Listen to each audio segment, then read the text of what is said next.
So our responsibilities of the emergency planning teams. First and foremost, they have to work collaboratively as a team, respect everybody's input, give everyone an opportunity to provide feedback, help with the planning piece. They have to work collectively to determine what are the goals and objectives for the group. Are there something that has recently happened that maybe we need to aim our focus at a little bit more than just the general areas when it comes to safety and security?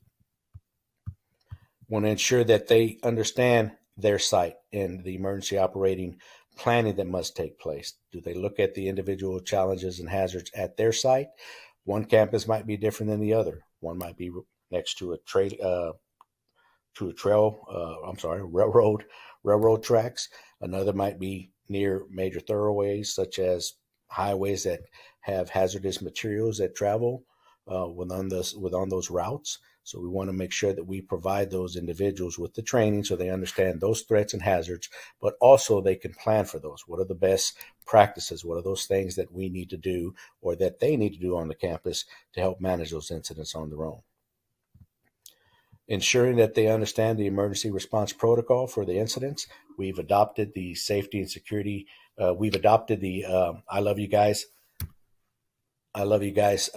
standard response protocol, as well as a standard reunification method. Now, we've been utilizing those for approximately 4 years or so. And it's critical that everybody understands when there's an incident, what the language is, what are the actions? Does everybody understand their role? If there are questions, if there's confusion, are we addressing those? Do we go back and study those incidents to see where we can improve?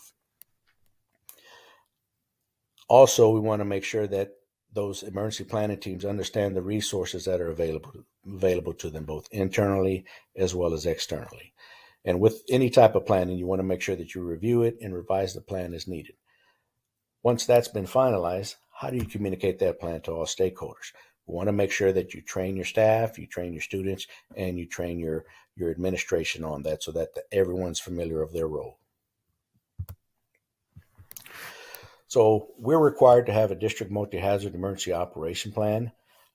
Those critical things that must be included as per our Texas School Safety Center, as well as the state Senate and the legislature. We must have concept of operations. What's going to happen during if we have to utilize or we have to enforce our district multi-hazard EOP. Who's responsible for what?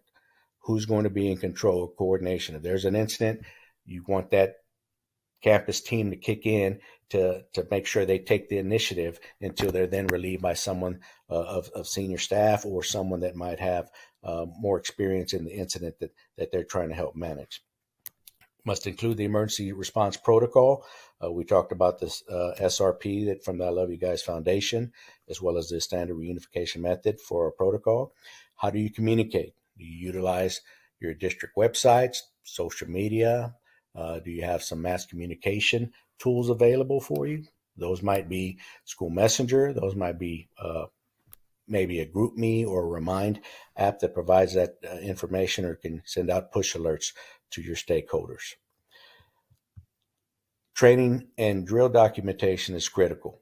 How do we know that we're training our staff? Are we documenting it? How often are we training them? Are we training all those individuals that need the training, not just the campus-based staff, but are you training your cafeteria staff, your bus drivers, your facilities and maintenance personnel?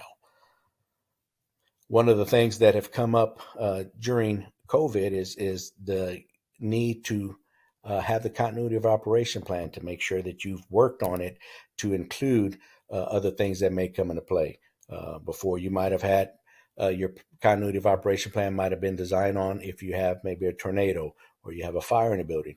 Now you must also include the pandemic piece when it comes to how are you going to maintain your operations? How are you going to continue to pay your people? How are you going to provide instruction for those students in the event that you don't have that facility available? In addition to the COOP Annex, we've also had to include Train Derailment Annex, which for any facilities that are located within 1,000 yards of railroad tracks. We have to have a Cybersecurity Annex, as well as a Communicable Disease Annex, which came very handy when we started working on our mitigation practices for COVID-19.